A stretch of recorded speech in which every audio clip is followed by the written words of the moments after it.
Welcome to episode 459, Eduardo Saverin, 8 lessons. This is an outline of episode 459, lesson 1 to lesson 4. This is an outline of episode 459, lesson 5 to lesson 8. Lesson number 1, cracks in the law. Saverin is a world-class entrepreneur, but unfortunately, this is what he's most famous for. How he made lots of money paying very little tax.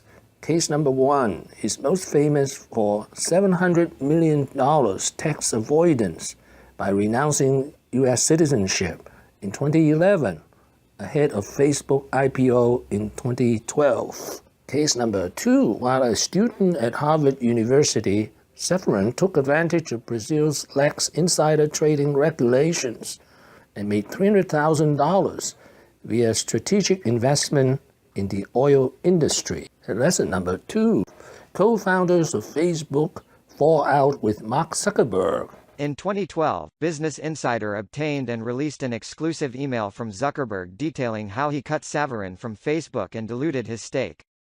A lawsuit was filed by Facebook against Saverin, that was eventually resolved. Terms of the settlement were not disclosed and the company affirmed Saverin's title as co-founder of Facebook. Saverin signed a non-disclosure contract after the settlement.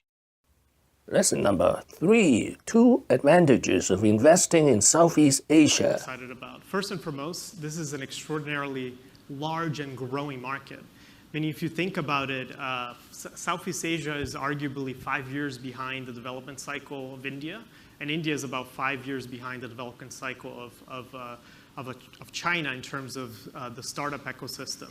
And if you look at the middle class, you're talking about just in Southeast Asia itself, excluding India, over 400 million people in the middle class by 2020.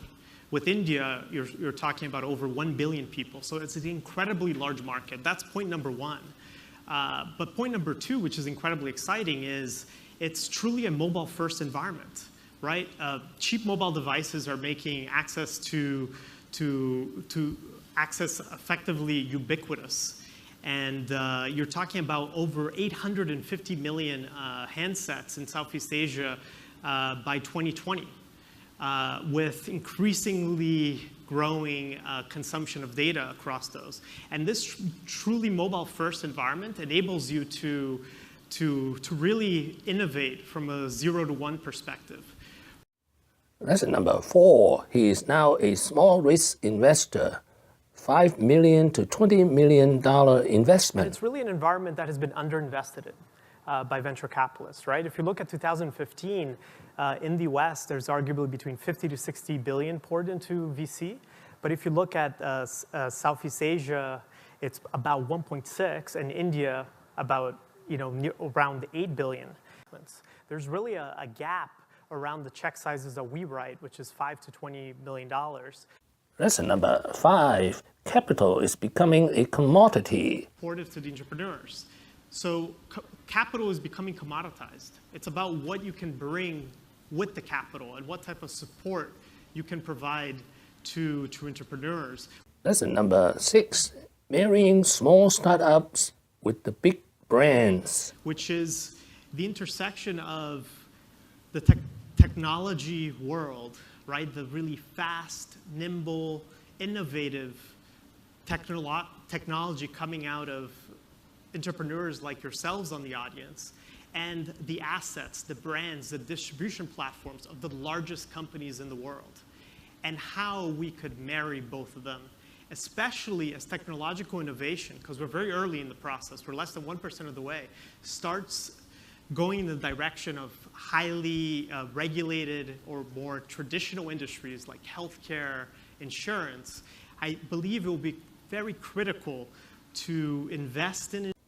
Lesson number 7, for startups, go-to-market is most difficult. And most importantly, the go-to-market strategy. Across the board, if you look at startups, the key number 1 point of failure is go-to-market. You can build phenomenal technology, but can you get enough people to utilize it or pay for it? And that's a focal area where, as I described before, one of my emphasis today is opening the eyes of entrepreneurs to partnering with very large businesses as a path to accelerate their growth. Lesson number 8, who is a real entrepreneur? One thing that I would say from a team and people perspective, that it's important, critically important, that the entrepreneur has real passion for what they're doing. It's a very difficult job to start a business. And if you're not willing to crawl to glass to get your business to be successful to its ultimate mission, you shouldn't be doing it. So passion is key, and it's important through that passion that you're armed with the ability to listen. Listen to your customers, iterate, and evolve as you fail. Get back up and adapt. Thank you for watching. Please subscribe and leave your questions and comments below. Wishing everyone peace and prosperity.